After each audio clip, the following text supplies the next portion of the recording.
नागपूर गुन्हे शाखा युनिट क्रमांक 1 ने मोठी कारवाई करत कुख्यात वाहन चोर राहुल सुखवंत ठाकरे याला अटक करून त्याच्याकडून 27 चोरीच्या मोटरसायकली जप्त केल्या आहेत। जप्त केलेल्या वाहनांची एकूण किंमत सुमारे 16,50,000 रुपये आहे। हा आरोपी नागपूर व अमरावती येथून वाहने चोरून ती परराज्यात विक्री करत असल्याची खात्रीशीर माहिती मिळाल्यानंतर गुन्हे शाखेच्या पथकाने मध्य प्रदेशातील सातनेर जिल्हा बैतूल येथे 3 दिवस अहोरात्र मेहनत घेऊन अत्यंत शिताफीने त्याला ताब्यात घेतले।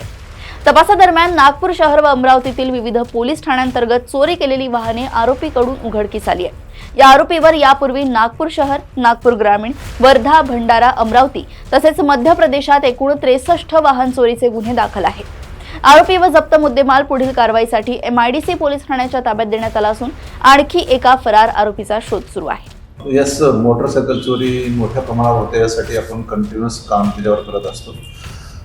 मागच्या वर्षीही हे जे युनिट 1 आरोप पकडल्यात राहुल ठाकरे आणि त्याचा भाऊ जो आहे दिनेश ठाकरे, हे 2 बंधू आहेत। राहुल ठाकरे आपल्याकडे राहतो नागपूरमध्ये, इथून चोरी करतो आणि त्याचा भाऊ दिनेश ठाकरे MPत राहतो बैतूलमध्ये, तिथं जाऊन हा विकतो। अशा तऱ्हेचा रॅकेट आहे। मागच्या वर्षी 32 मोटरसायकल त्यांच्याकडून आपण डिटेक्ट केल्या होत्या आणि यावर्षी सुद्धा आता युनिट 1नाच परत 27 मोटरसायकल जप्त केलेल्या आहेत।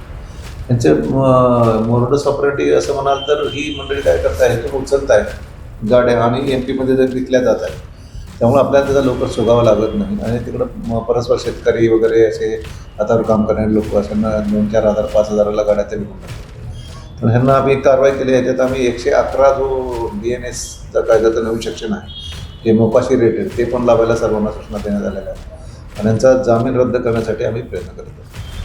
टोटल ह्याची अमाऊंट बाय व्हेकल्स अशी जवळपास काढली तर 27 मोटरसायकलची 16,50,000 अशी साधारणतः किंमत आहे आणि हे जे दोघं भाऊ आरोपी आहेत, मी आपल्या अगोदर सांगितलं, हे दोघंही आहे मितहा आणि तिकडं तो MP मध्ये राहून चोऱ्या करत असतो।